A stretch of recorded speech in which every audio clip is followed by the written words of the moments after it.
it is Tuesday evening, and welcome back to the absolute chaos. Welcome back, Snark Squad. Seriously, if you are new here, welcome to the mess. And if you are a returning listener, babes, we still fucking love you so much. We really do. Yeah. Because honestly, Tuesday nights on TLC have just, they've completely transcended casual viewing at this point. It was a lifestyle. Like, welcome to Plathville, Unexpected, 7 Little Johnstons. This entire lineup is literal, involuntary family therapy for all of us. It really is. It's no longer just reality television. It has morphed into this highly interactive trauma bonding session. My chest has been physically tight all week. Like, I was sitting on my couch watching the Johnstons, and my inner child was she was kicking the walls of my subconscious. Right, because it's triggering. So triggering. I was clutching a throw pillow, feeling deeply unsettled, but also bizarrely validated. Why is this so intensely relatable? Well, it's the trauma bonding, obviously. Because if you step back and look at the structural architecture of these reality shows, especially the Johnston household this week, you aren't just watching quirky family dynamics. Yeah. You are watching distinct, undeniable patterns. Oh, the patterns are glaring. Exactly. It's generational dysfunction. It is the palpable high-voltage tension. Yeah. And most importantly, it's that aggressive, mandated family fun. Ugh, the mandatory fun, where everyone is smiling for the camera, but, like, their eyes are transmitting Morse code distress signals. They look like hostages. Literally. Because, let's be entirely real for a second, babes, you and I did not grow up in calm, aesthetically pleasing household. No, we definitely did not. We didn't have people sitting around a kitchen island using I statements to process their big feelings. We both had, let's say, highly volatile mothers who treated the emotional climate of the house like a literal dictatorship. Oh, absolutely. Yeah. A complete dictatorship, and the survival skills that required. Completely unhinged. I have vivid memories of getting blamed for things that, like, defied the laws of physics. The vibe in my house would shift faster than the weather. Yep, the walking on eggshells. One minute, we are peacefully eating a casserole, and the next, it is World War III. Because I supposedly, folded the bathroom towels with malicious intent. Well, obviously, the towel folding was a calculated personal attack against her authority. I mean, come on. Obviously. You just never, ever knew what version of the parent was walking into the room. You have to laugh so you don't cry, honestly. For me, the primary survival skill was hypervigilance. Oh, say more about that. I essentially functioned as a human barometer. Like, I learned to read the exact atmospheric pressure of a room by the time I was maybe 7 years old. Wow. Yeah, that is so real. I could tell by the specific velocity of the key turning in the front door lock whether I needed to just evacuate to my bedroom immediately. Total nervous system survival mode. I'm literally having a visceral reaction to that. The key in the door. Right. I would hide in my room under a heavy quilt, completely fully clothed with my shoes on, pretending to be deep in REM sleep. With shoes on, I'm screaming. Just waiting. Meanwhile, I am secretly texting my friends under a makeshift blanket tent, trying to, secure an extraction plan for the weekend. The blanket tent, the absolute adrenaline rush of trying to silence your flip phone so the physical plastic buttons wouldn't click. Oh my God, the T9 typing in silence. Yes, you didn't want to alert the predator outside your door. It is entirely too real. Which, oddly enough, brings me to a tangent that I have been deeply panicked about all morning. Okay, I feel a pivot coming. What's happening? We need to pivot for a quick second before we get into the actual episode recap. Babes, we have to talk about behavioral psychology versus chemicals in consumer food products. Oh boy. I feel a passionate debate coming on right now. Let me just preface this for the Snark Squad. We are not crunchy. No, we are decidedly uncrunchy. Like, if you are crunchy, we genuinely love that for you. We support your raw milk journey, your sourdough starters, whatever brings you peace. But we embrace modern conveniences. Give me the preservatives, honestly. Right. However, you told me that story about your friend's kid yesterday, and it has been looping in my brain like a cursed TikTok audio. Okay, right. So my friend swears up and down like she will literally stake her reputation on the fact that her 5-year-old child acts completely uncontrollably feral solely because of red food dye. Excuse me. Is this real? She claims that the second red 40 enters his digestive tract and crosses the blood-brain barrier, and he just turns into a mythological gremlin. I cannot handle this. She says it's not a tantrum, She views it as a chemical hijacking of his nervous system. I am emotionally devastated by this concept. Because, babes, I consumed so much red dye as a child in the 90s, my internal organs probably glow in the dark right now. Oh, same. The amount of Kool-Aid I drank was criminal. I drank Hawaiian Punch like it was tap water. Are we all just walking around emotionally dysregulated, carrying decades of unresolved trauma, simply because we ate too many cherry fruit snacks? See, this is where we have to apply a little snarky logic here and look at the actual mechanisms of behavior. But what if it's the dye? Is it the chemical composition of the gelatin snack? Or is it, just a fundamental lack of parental boundaries? Oh, so you think it's the parenting? I am looking at this from a structural standpoint. Yeah. Maybe the kid is bouncing off the walls and throwing things because he hasn't encountered the word no since, like, birth. Wow. Okay, shots fired.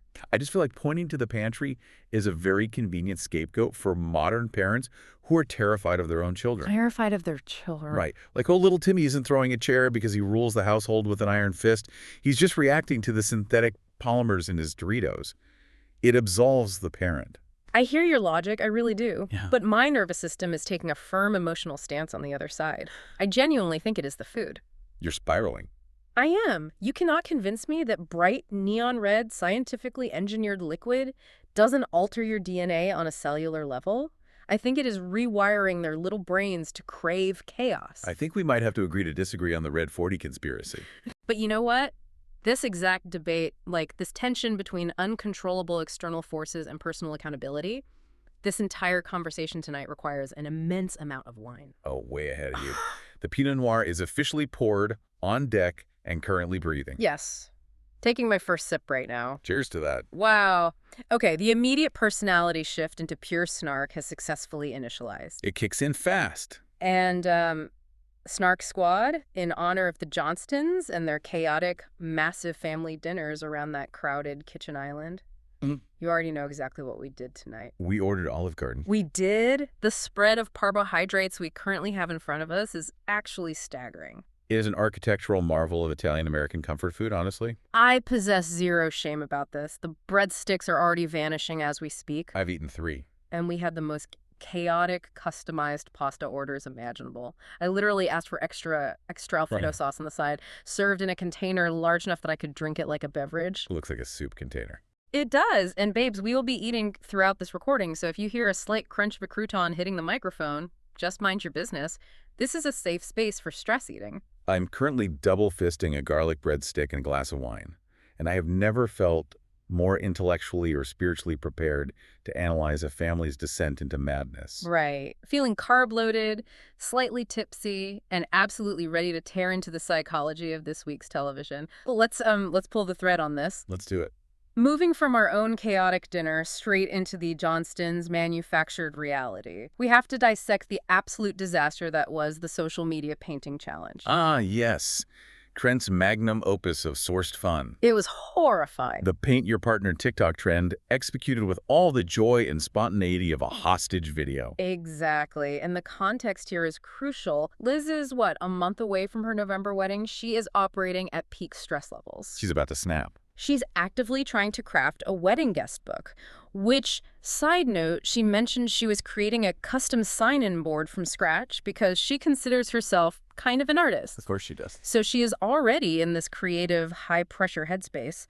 And then Trent just storms into the room, derails her entirely, and mandates that the whole family drop their respective lives to participate in this viral challenge. Because nothing screams de-escalating wedding stress like mandatory high-stakes arts and crafts under the watchful, hypercritical eye of Trent and Amber. You could practically see the cortisol spiking in that room. The anxiety was like a physical entity sitting on the couch next to them. Liz is openly pleading that she doesn't want to botch the painting. Jonah looks completely disassociated from his physical body. Jonah was astral projecting. He really was. And Amber is sitting there wielding her paint brush less like a tool and more like a weapon of intimidation. The masterpieces that emerged from this hostage situation, I am still recovering. Same. Where do we even begin? Let's evaluate Alex's contribution first. Alex is tasked with painting a portrait of his older brother, Jonah.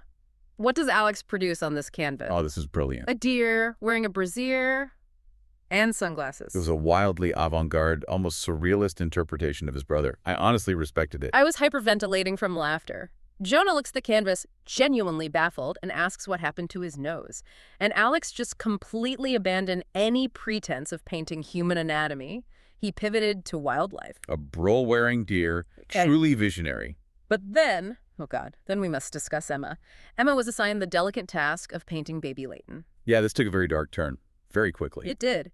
Emma had a printed reference photo of baby Leighton sitting in a bathtub, surrounded by white fluffy bubbles, a classic cute baby photo. Standard adorable baby stuff. But Emma's execution of this concept, babes, it was an assault on the senses. In the family's own words, and I'm quoting them verbatim because I could not invent something this unhinged, Emma painted an image that looked like a turd in heaven. A turd in heaven, I am screaming. The bathtub bubbles looked like floating, translucent angels or possibly ominous ghosts. It was so scary. And the baby itself was rendered as a dark brown, amorphous, textured blob right in the center of the canvas. Liz looked at it and stated on national television, "It looks like my child is shaking a turd in heaven."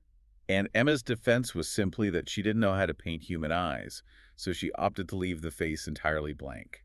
Slender Man style. The Snark Squad Reddit community was in absolute shambles over this. One user theorized, "If I didn't know any better, I'd say they're rage baiting us by making Emma paint Leighton." It was pure nightmare fuel. Even Liz, the mother of the child, admitted Emma's painting would give Leighton actual night terrors. But as chaotic as that was, it was merely the opening act. We have to discuss the main event. We do. Amber's portrait of her husband, Trent. The portrait that launched 1,000 Reddit threads. My jaw unhinged. Amber sets out to paint Trent, and instead of capturing his likeness, she hyper-focuses entirely on his mouth. Right. Because Trent had been out fishing in the sun the weekend prior and returned with severely sunburned, blistered lips. So what does his loving, supportive wife do during this fun family bonding activity? She mixes her acrylics and paints these massive, horrific, textured, sun-blistered red lips dominating the canvas. Trent looked at the painting and assessed himself as looking like a damn Lego with some fat-ass Kim Kardashian lips. And the psychology of Amber's reaction is fascinating, right? She didn't apologize. She didn't say it was an accident. Nope, she defended it by claiming it was in the moment. The viewer reaction online was visceral and completely unforgiving. People were deeply unsettled. As they should be. A user named Sunset245 posted, "Oh my, does he have herpes? Why would they put him on camera looking like that?" Yeah, other viewers were calling him out for looking like he had active sores. The fact that TLC producers chose to zoom in on those blistered lips in high definition and that Amber actively immortalized them in acrylic paint is staggering to me. Like, why does she consistently feel the need to humiliate him in front of the children and the cameras? Well, this is where the audience starts diagnosing the behavior. Diagnosis time. The Snark Squad immediately flagged this as textbook narcissistic behavior. One Reddit user pointed out the parallel, saying, "Ambit you telling the seamstress how to do her job," which we will definitely dissect shortly. Oh, we will get to the seamstress. But it perfectly encapsulates her driving motivation. Dominance. Even in a low-stakes painting challenge, she is compelled to humble him. She cannot bring herself to paint a flattering, loving portrait of her partner. She must highlight his physical flaw. It's classic psychological control, masquerading as a quirky, relatable television moment. You are spot on. It is never just a fun activity. It is always a power struggle with her. Okay, I need a massive sip of Pinot because we have to move into the next manifestation of this family's need to control reality. Let's hear it. Alex's burgeoning. Let's generously call it a photography career. Ah, yes. The Brooklyn Beckham era has officially reached the Johnston household. I am dismayed. So Alex is enrolled in a photography class this semester, and his syllabus dictates that he must take portraits. But he openly, proudly admits to the camera that he vastly prefers taking pictures of inanimate objects because they stand still. Let's review his portfolio prior to this assignment. What were his chosen subjects? A plastic toy truck and a decorative pool waterfall. The secondhand embarrassment is acute. The Reddit thread dedicated to roasting his artistic vision was unrelenting. Someone commented, "Wow, that truck looks so real," dripping with absolute sarcasm. I saw that. Another viewer pointed out the obvious, stating that these look exactly like the blurry photos an 8-year-old takes when left alone with an iPad for 5 minutes. Exactly. A user perfectly summarized the audience frustration. Add photographer to the long list of Johnston careers that they have attempted in desperation for their lack of usable skills. He is crouching in the driveway, taking a picture of a plastic Tompa truck on the hot asphalt, and carrying himself with the gravitas of someone documenting the gritty realism of the American highway system. It's pure delusion. But why does he do this? I think he is terrified of human complexity. When you grow up in a house where human emotions are volatile and dangerous, of course you want to photograph a rock. A rock isn't going to yell at you for folding the towels wrong. That is actually a brilliant observation. It is a trauma response disguised as an artistic preference. He wants subjects he can completely control. Yes. But for this specific assignment, he is forced to use a living subject, so he selects baby Leighton, who is approaching her second birthday. Which instantly triggered a severe emotional flashback for me regarding last year's trauma. Do you remember the Halloween incident last year? Oh, how could we forget? They physically stripped that poor infant naked outside in the cold and shoved her inside a rotting, hollowed-out pumpkin for a photo op. The internet certainly remembers. A commenter explicitly brought it up. Let's remind America that we put our baby in a rotted pumpkin. Even Alex had to acknowledge the historical failure. He admitted that Leighton absolutely despised the pumpkin experience. So in a rare moment of growth, they allowed her to remain fully clothed for this year's shoot. A low bar, but we will accept it. However, the photo shoot itself is agonizing to watch because the exact mechanism of Amber's control is on full display. Right, Alex is trying to look through the viewfinder and complete his homework, and Amber immediately swoops in to aggressively backseat drive the entire production. She transforms from mother to dictatorial art director. Meanwhile, Trent is standing off to the side, having to violently aggressively fake sneeze at the top of his lungs just to startle the baby into a smile.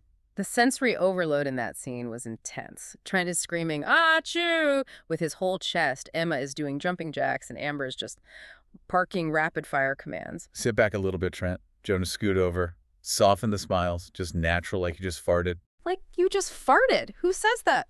She is physically incapable of stepping back and letting her son fail or succeed on his own merits. She has to orchestrate the outcome. It is entirely suffocating. And you know, the field producers behind the cameras are messy for this. Oh, they are so messy. They sit the adult children down for a confessional interview and ask them a highly loaded question. Do y'all feel that sometimes your mom might have too many opinions when it comes to doing photo shoots? And the sheer panic that flashes across Jonah's face. Jonah's response was a masterclass in hostage negotiation. He didn't answer the question. He delivered a PR statement designed to ensure his survival. Yes. He gave this terrifyingly diplomatic, measured response.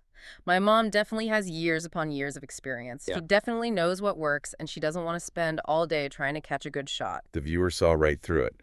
A user named Maine University 3844 dissected it flawlessly. Wow, when the producers asked the kids if they thought Amber had too many opinions on pics, Jonah gave an answer like they can't say anything negative about her. They're all so far up her butt. Another commenter noted they could practically envision Amber standing right behind the producer, delivering a death stare to ensure compliance. These adult children are terrified of crossing her. Because the punishment for dissent in that family system is total alienation. You don't just get grounded, you get publicly shamed and emotionally frozen out. So they resort to appeasement, they flatter her ego so she stops yelling. Which, speaking of bizarre coping mechanisms, leads us directly into Trent's latest obsession to distract himself from reality. Poultry plans. The poultry plans. Babes! The chicken McMansion. I need to bite into another garlic breadstick to ground myself for this, honestly. Do it. Because the sheer hypocrisy of Trent Johnston needs to be studied by behavioral scientists. Historically, he vehemently despised the idea of getting chickens. He was completely against the fence. Amber lobbied for them, and he fought it with every fiber of his being. And yet, here we are. He is completely capitulated, but he couldn't just buy a standard coop. He purchased a massive, pre-built, walk-in luxury estate for these birds. He justifies it on camera by saying, "I think this one will be much easier for Emma and much more comfortable for Kevin and the girls." He pivoted from absolutely no livestock to managing a 5-star resort for poultry. And the naming convention for these animals: Kevin, Betty, Donnie, and Fizzy.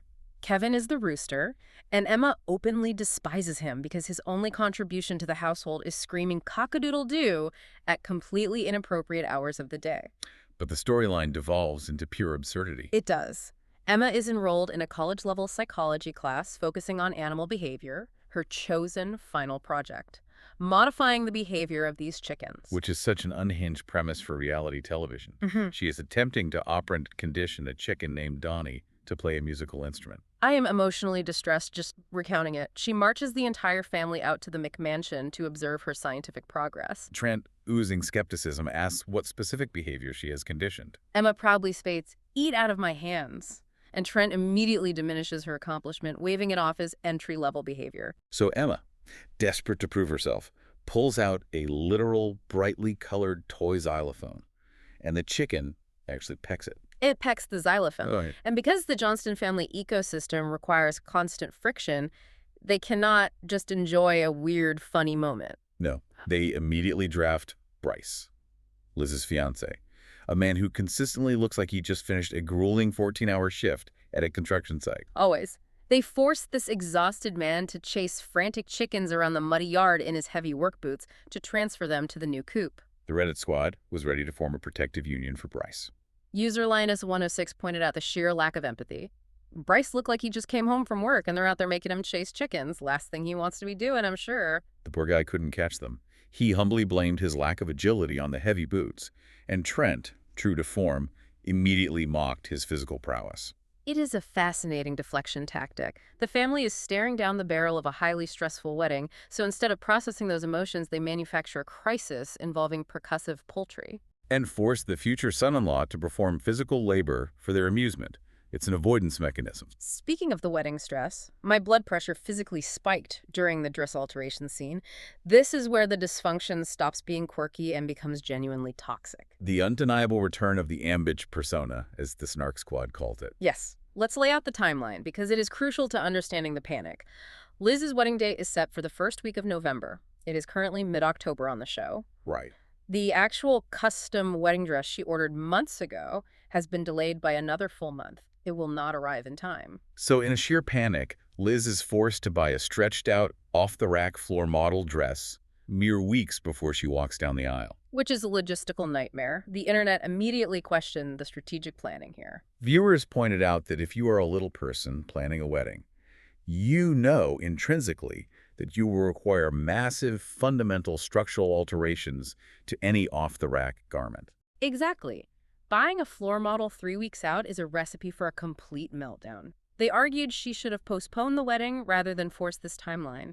The dress doesn't just need a hem, it needs to be essentially rebuilt. So they take this floor model to Miss Amy. Let's talk about Miss Amy. Miss Amy is not a novice. She is the professional, seasoned seamstress who has been tailoring the Johnston family's clothes since Liz was literally in the womb. She handles all their formal wear. She understands the specific tailoring requirements for achondroplasia dwarfism. And yet, Amber is psychologically incapable of allowing a seasoned professional to execute their job without interference. I was physically squirming on my couch watching this. The hem of Liz's dress features this intricate scalloped cutout lace. It is not a straight, simple line. Miss Amy, utilizing her decades of expertise, explains her strategy. She details how she plans to cut the dress at the knee, elevate the lower fabric, and meticulously sew it back together to preserve the integrity of the lace pattern. She explicitly states she wants to avoid creating a visible, jarring line across Elizabeth's knees. It is a highly technical solution to a complex problem. But Amber instantly hijacks the fitting. She physically steps into the professional space, points aggressively at the delicate fabric, and starts dictating exactly where the seamstress should place her shears. Amber argues, even if we made a cut here and we brought up like how you do my jeans, if we just cut it here and then sew it'd be okay. I want to give the audience an analogy for how insane this is. Amber treats this professional seamstress like a voice-activated sewing machine. She doesn't view Ms. Amy as a consultant or an expert. She views her as a fleshy extension of her own hands, whose only purpose is to execute Amber's exact will.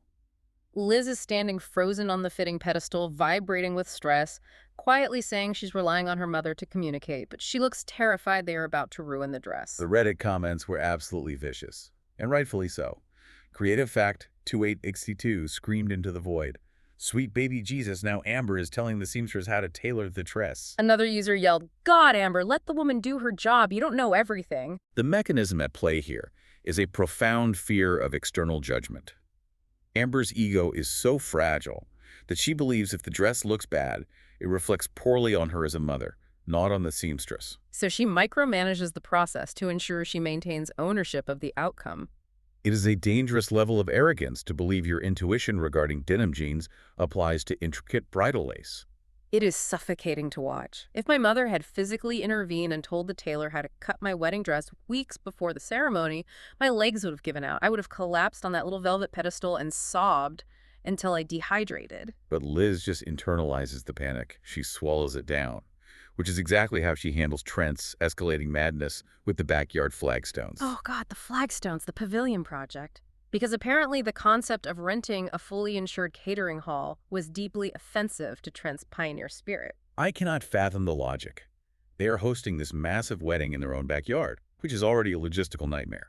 But Trent has unilaterally decided they need to construct a permanent 24 by 20 foot outdoor pavilion specifically for the food service area. And rather than hire contractors, he forces his children out into the yard to manually lay massive, heavy flagstones directly onto unleveled dirt.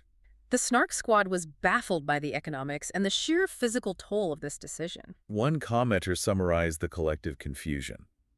Why do these people think they should do everything themselves? Wouldn't it be cheaper just to use a catering hall? And they're little people? Can't be easy for them at all. This is ridiculous. It is a sunk cost fallacy playing out in real time. They committed to the backyard wedding, and now they are bleeding labor and sanity to justify it. Trent is stomping around the dirt, barking aggressive orders, berating people for standing on step stools, and complaining that his family is only grabbing the lightweight pieces of stone. And Liz delivers a confessional interview that broke my heart because it is such a universal childhood trauma response. That really was. She confesses her survival strategy to the camera. If you distract your father or kind of like walk around and look like you're busy, he won't really notice that you're not doing anything. That is a deeply ingrained, highly evolved coping mechanism for surviving an authoritarian household. You learn to perform the aesthetic of hard work to avoid triggering the parent's rage. You carry a clipboard, you move a rock from point A to point B and back again. Just look busy. But Jonah, having survived this dynamic longer, immediately shoots her down and notes that Trent's radar for fake work is far too sophisticated. Speaking of Trent's absolute disconnect from reality, we have to discuss his tuxedo fitting. I have never experienced such a potent mixture of hysterical laughter and profound secondhand embarrassment in my life. The delusions of grandeur reached a critical mass in this scene.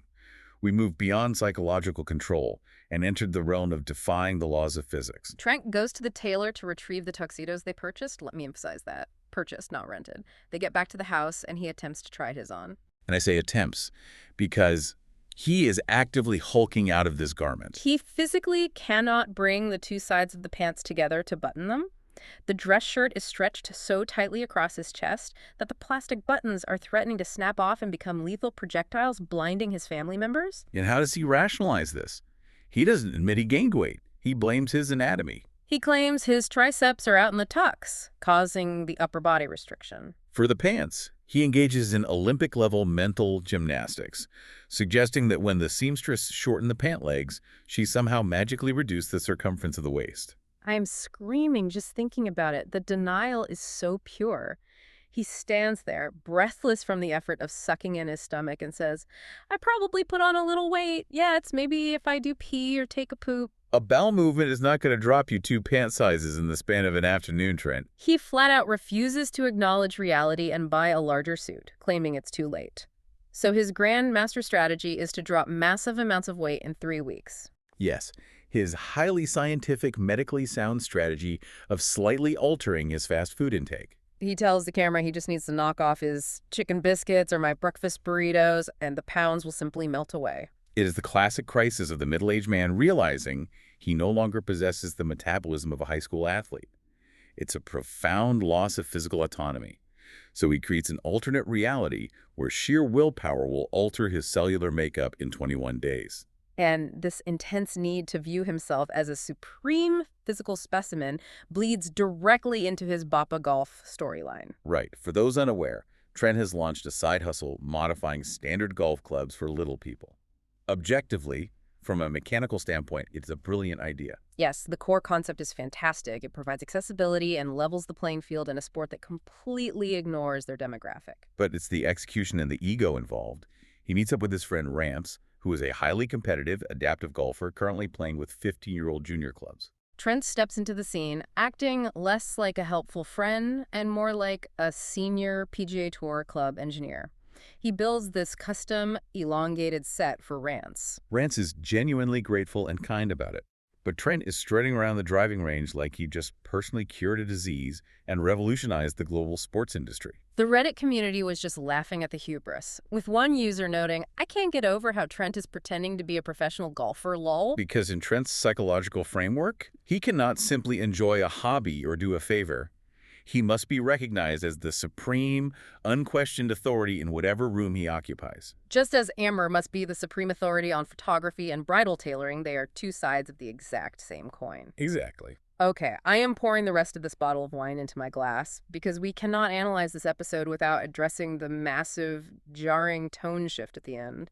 It gave me emotional whiplash. It was incredibly heavy. It yanked you violently from the absurdity of chicken xylophones straight into the cold reality of human mortality. Woven throughout this episode of Chaos, Trent briefly mentions that his mother, Nana, is currently in a hospice facility suffering from metastatic cancer. He is carrying the immense burden of acting as her power of attorney. For anyone who hasn't dealt with the American elder care system, he mentions trying to establish a Medicaid QIT trust fund. Let's contextualize that for a moment because it highlights the immense invisible stress he is under. A QIT, or a qualified income trust, is a legal mechanism required when a senior's income is slightly too high to qualify for Medicaid, but nowhere near enough to pay the astronomical out-of-pocket costs of a nursing home facility. Setting one up requires navigating a labyrinth of bureaucratic red tape, gathering years of financial documents, and dealing with lawyers, all while watching your parent actively decline. It is an excruciatingly stressful, financially terrifying process that drains families dry. It is a nightmare, and Trent is doing this while noting she has stopped eating due to the pain. You can see the exhaustion in his eyes. And then, in the final moments of the episode, the aesthetic of the reality show drops completely. The facility social worker calls him and tells him he needs to get to the nursing home immediately. The cameras capture the aftermath. Trent explains that Nana passed away just 3 or 4 minutes before he and Alex could physically make it to her room. They walked in and watched her take her final breaths. It is a profoundly devastating, deeply intimate moment of grief broadcast to the world. It forces a hard reset on how you view the family. It makes the surrounding chaos of the wedding, the flagstones, and Amber's controlling behavior feel completely, intensely bizarre. The Snark squad picked up on this stark contrast immediately. A user pointed out the sheer lack of emotional support, noting, "Trent's mom is dying in the middle of all the chaos." Amber has zero compassion for anyone but herself. It throws a glaring spotlight on the dysfunction. When a family system is this broken, real, visceral grief, it isn't met with a pause and emotional support. It is treated as an inconvenient interruption to the wedding schedule. That observation hit me squarely in the chest, because that is the exact insidious nature of these family dynamics. The world is literally ending. A matriarch is dying, and the narcissistic parent is still hyperfixating on the seamstress cutting the lace wrong or the flagstones not being perfectly level. It is an emotional sickness. The inability to prioritize profound human connection over petty control is staggering. Which brings us perfectly into segment 1 of our analysis. Let's unpack the core mechanism here.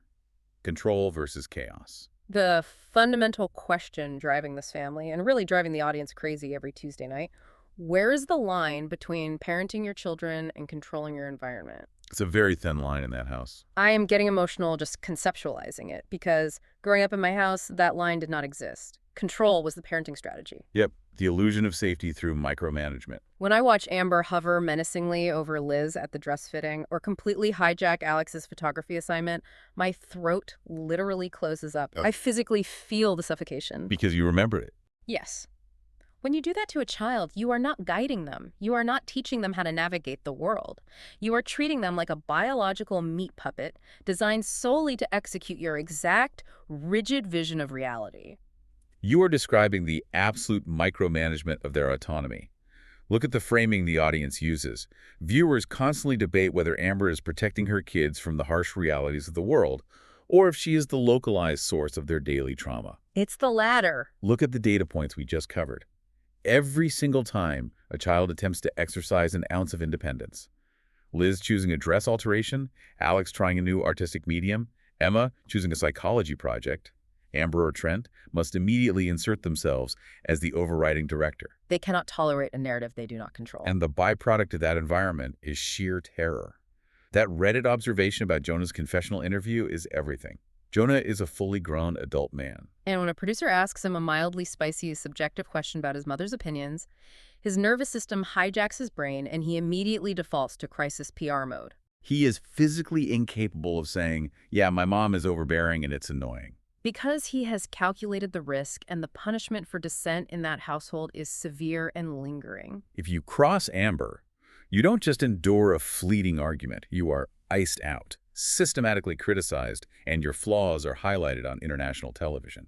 So the children learn to fall in line. To survive, they must become complicit in the delusion.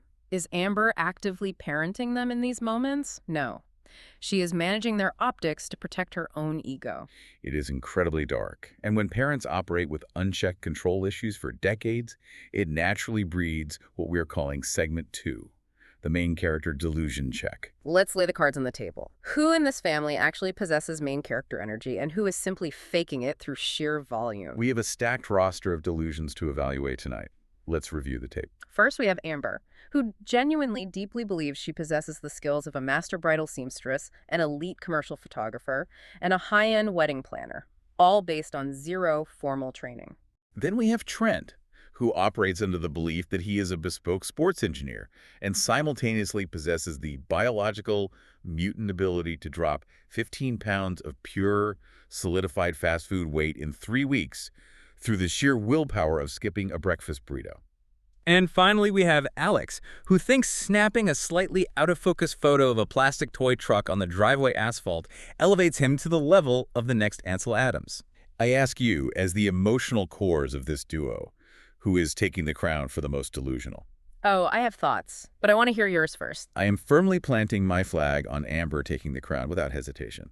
Let me explain the mechanism here. Okay, defend your thesis. Trent's tuxedo denial is hilarious, yes. It's the classic tragicomedy of the middle-aged man thinking he still has his high school physique. It's sad, it's common, and it only hurts his own internal organs. But Amber's delusion actively, tangibly harms the people in her blast radius. Her delusion that her intuition supersedes a professional seamstress's decades of experience could literally ruin her daughter's expensive wedding dress weeks before the ceremony. Her delusion creates collateral damage. That is a dangerous, weaponized level of main character syndrome. Okay, I hear your logical breakdown, but I am going to push back and argue that Trent's tuxedo denial is actually peak delusion precisely because it ignores tangible, physical reality. How so?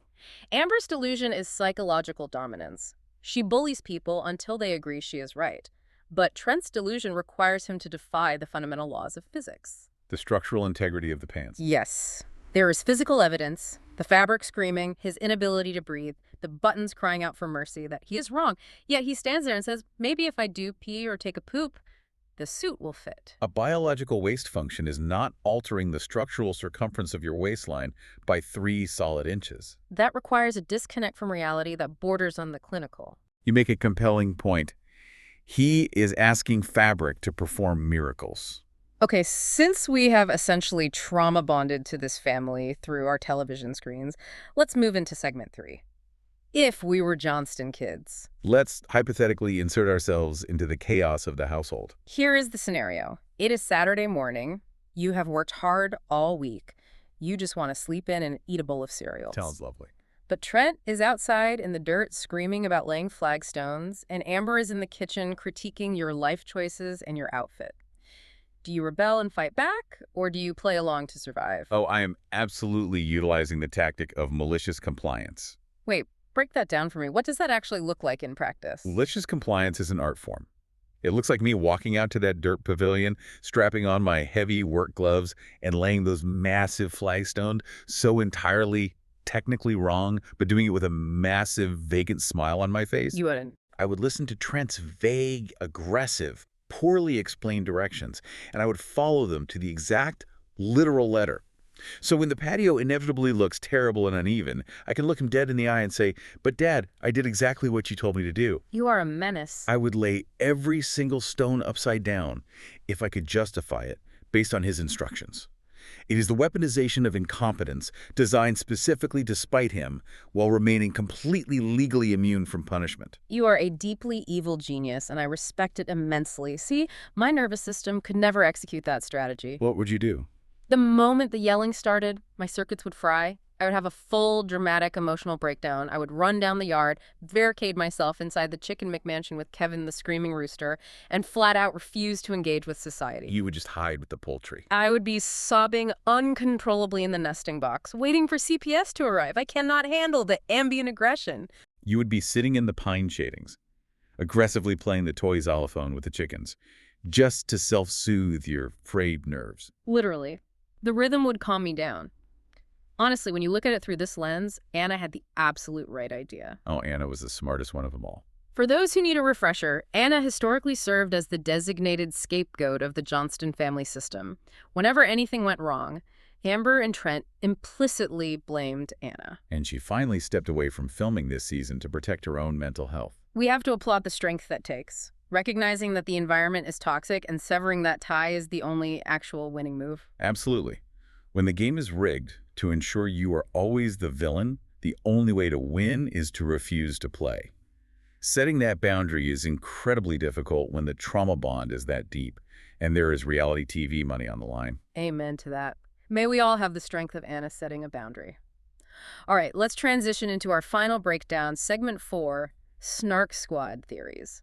Let's hear what the internet detectives are saying. Because the Reddit community is essentially operating as a crowdsourced investigative journalism unit, and there are some wild, highly debated theories circulating right now. Hit me with the first one.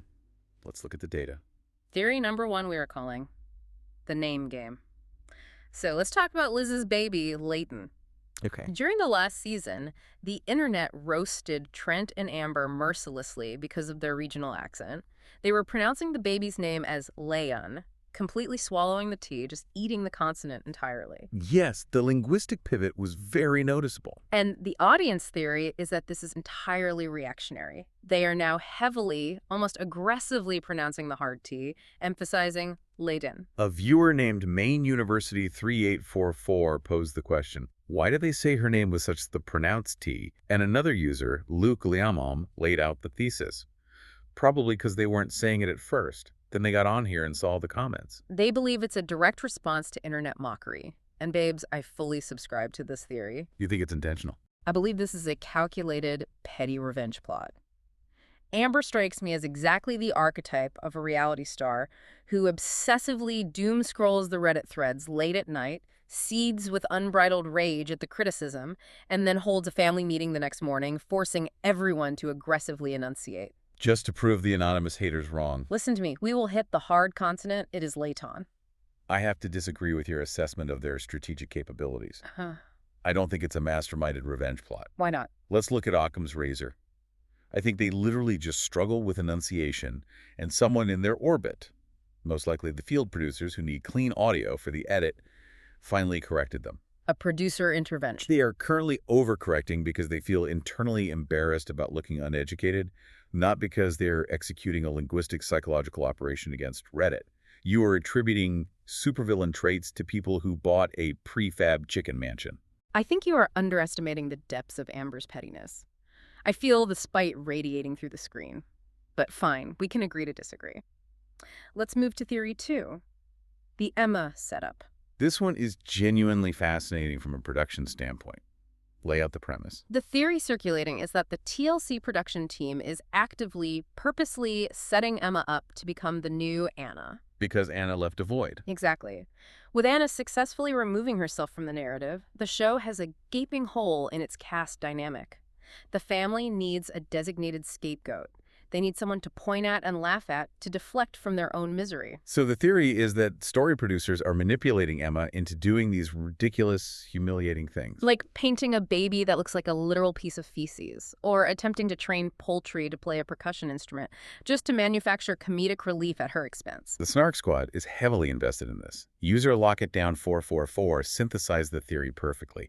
Emma is the new Anna. They're putting her in positions where they can laugh at her. And do you buy it? If we critically examine the ethics of reality TV production, I completely buy this theory. Story producers have a quota of conflict and comedy to fill per episode.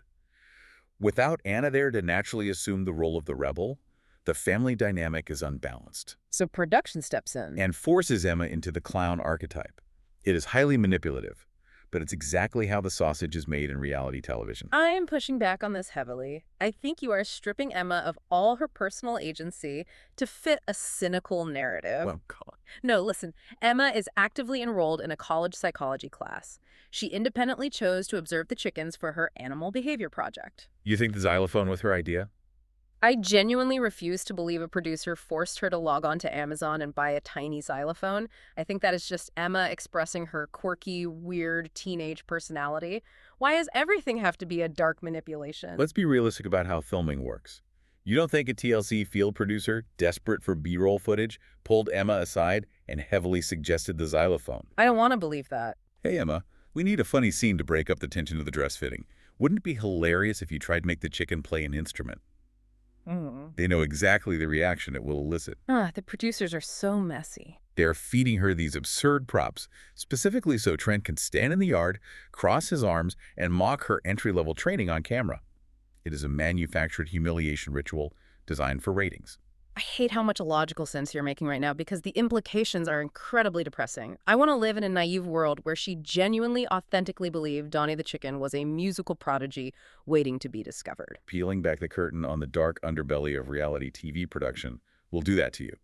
It's a machine that requires fuel, and often that fuel is the dignity of the cast members. Okay. My emotional capacity has officially redlined. That is all the systemic dysfunction and chaos my heart can physically process for one evening. Let's bring this conversation in for a landing. I think we've unpacked enough trauma for one night. Thank you so much to the Snark Squad for hanging out in the trenches with us, virtually eating Olive Garden carbs with us, and surviving another grueling week of TLC trauma. Truly, you guys are the absolute best community on the internet. Please remember to share the show with your messiest friend who loves dissecting reality TV psychology as much as we do. And take 3 seconds to drop us a rating and a review. It satisfies the algorithm gods and keeps us fueled. Yes, please do. But before we officially sign off, babes, I want you to chew on this final provocative thought as you go about your week. We have spent the last hour meticulously analyzing Amber and Trent's generational trauma, their need for absolute control, and their chaotic coping mechanisms. Right. But consider the youngest generation.